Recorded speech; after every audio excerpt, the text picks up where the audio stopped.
पंडित स्वपन चौधरी, उस्ताद जाकीर हुसैन, अनिल दादा चॅटर्जी, पंडित कुमार बोस, हे सगळे एका पिढीचे लोक, आमचे गुरुजी.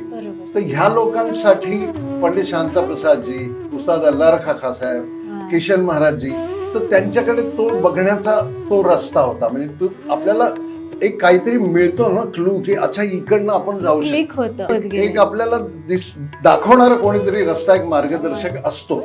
त्याच्यातनं मग तुम्ही कोणाला फॉलो करता. जसं मी उस्ताद जाकीर हुसेन साहेबांना खूप फॉलो केलं, म्हणजे त्यांचं म्युझिक खूप फॉलो.